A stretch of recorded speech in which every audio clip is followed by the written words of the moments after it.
So I'm taking criminal investigations for a reason. To see what the average person misses. Most people watch the Unsolved Mysteries segment on the Boston Strangler and see a mystery.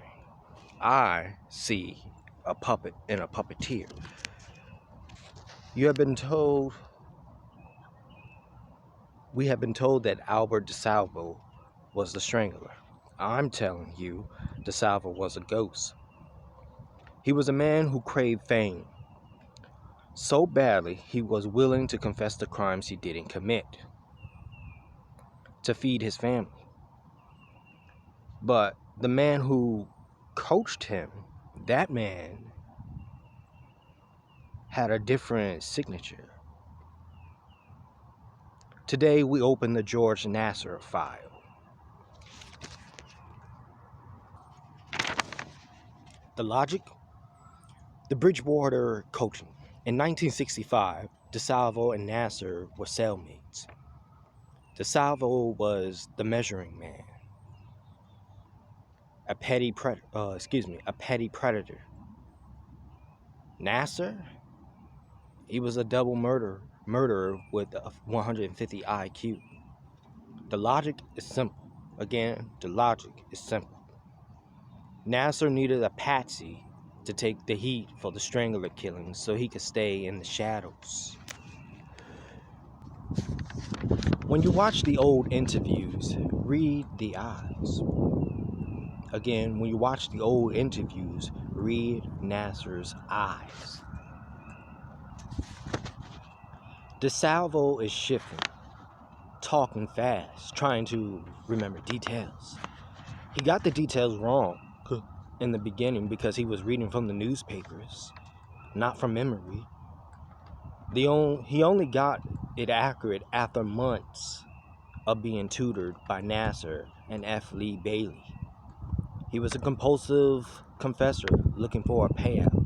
Nassar was a tactician looking for an out. The evidence.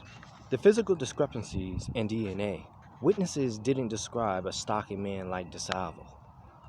They describe a slim, intense man in a trench coat. That is George Nassar's blueprint. And let's address the truth bomb of 2013, shall we?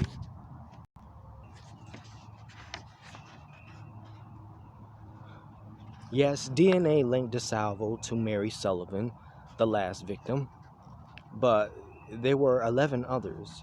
In my field, we call that a cleanup. DeSalvo might have been there for the final act, but he wasn't the author of the business.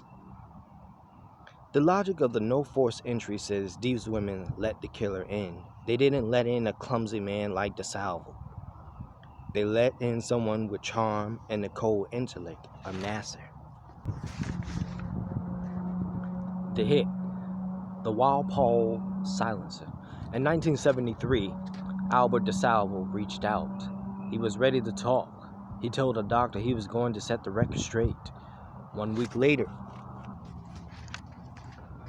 he was found in the WALPOLE infirmary with a knife in his heart. The prison calls it a drug hit. I call that a lie. You don't kill a man in a locked infirmary over a drug debt. You kill him to keep the Strangler legend alive. If DeSalvo recanted, George Nassar becomes the #1 suspect. The hit was surgical. The hit was necessary. The hit was the final piece of evidence that DeSalvo knew too much. The verdict? Again, the verdict? The poem DeSalvo wrote was called The Strangler's Ghost. He wasn't writing about himself. He was writing about the man in the cell next to him.